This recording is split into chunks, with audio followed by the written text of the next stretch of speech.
Hello everyone, কেমন আছেন সবাই? আলহামদুলিল্লাহ আমি কিন্তু অনেক ভালো আছি। আজকে অনেক দিন পরে আমি আপনাদের সাথে একটা লং ভিডিও শেয়ার করছি। প্রায় অনেক দিন হয়ে গেল আমি কোনো রকম লং ভিডিও আপলোড করি না, আপনাদের সাথে কোনো রকম রেসিপিও শেয়ার করতে পারি না। আমি শারীরিকভাবে অনেক অসুস্থ হওয়ার কারণে রেগুলার ভিডিও আপলোড করতে পারছি না। তো ভাবলাম আজকে আমার খুব পছন্দের একটা ভর্তা মাখা আপনাদের সাথে শেয়ার করা যাক। প্রথমেই আমি এই দুটো চালটা মাটির চুলায় দিয়ে দিচ্ছি। মাটির চুলায় রান্না শেষে যে আগুনটা থাকে ওই আগুনে আমি এই চালটা দুটো পুড়িয়ে নিচ্ছি।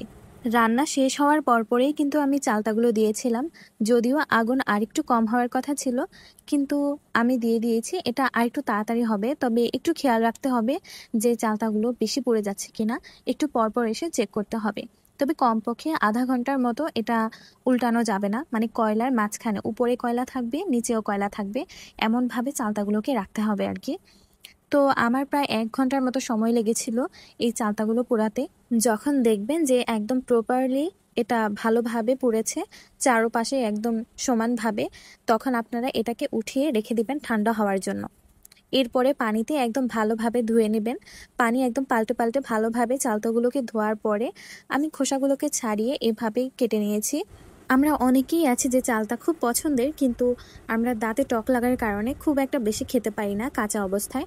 তারা কিন্তু চাইলে এইভাবে পুড়িয়ে ভর্তা বানিয়ে খেতে পারেন। তো আমি প্রথমে লবণ দিয়ে ভালোভাবে এগুলোকে চটকে নিচ্ছি। লবণ, মরিচের গুঁড়া আর চিনি দিয়ে আপনারা একসাথে মাখতে পারেন।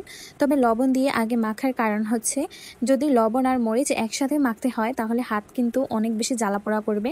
আপনারা লবণ দিয়ে একদম চালতার মধ্যে থাকা যে আঁশ আর যে চালতার মাংসগুলো, আমি মাংস বলে উপস্থাপন করছি, আপনারা কেউ কিছু মনে করবেন না, এগুলো সবগুলো যেন একদম আলাদা হয়ে যায় এমনভাবে মাখতে হবে। তো আমি লবণ দিয়ে ভালোভাবে মাখার পরপরই আমি এখানে মরিচের গুঁড়াটা অ্যাড করে দিয়েছি। মরিচের গুঁড়া দিয়ে আমি আলতো হাতে মেখে নিচ্ছি, তেমন একটা হাত লাগাচ্ছি না, কারণ হাত অনেক জ্বালা পোড়া করবে। আর এই চালটা মাখায় কিন্তু অনেক বেশি চিনি দিতে হয়। আমি দেখতেই পাচ্ছেন মুঠো ভরে চিনি দিয়েছি। এটার পরেও কিন্তু আমি আরও একবার চিনি অ্যাড করেছি, সেটা হয়তো রেকর্ড করা হয়নি। তবে চিনি বেশি দিলে কিন্তু এই মাখাটা খেতে অনেক বেশি ভালো লাগে।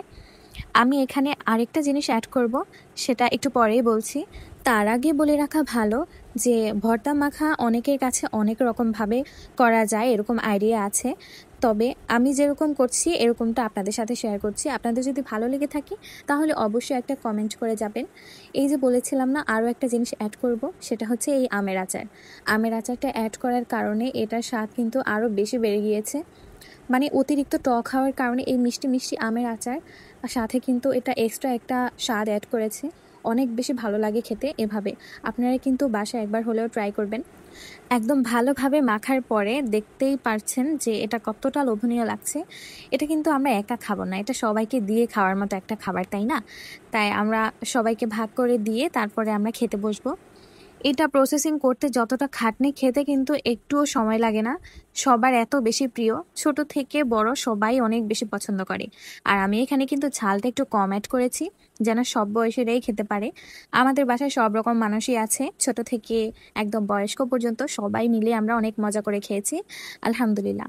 আপনাদের কাছে কেমন লেগেছে আপনারা কিন্তু অবশ্যই আমাকে কমেন্ট বক্সে জানাবেন।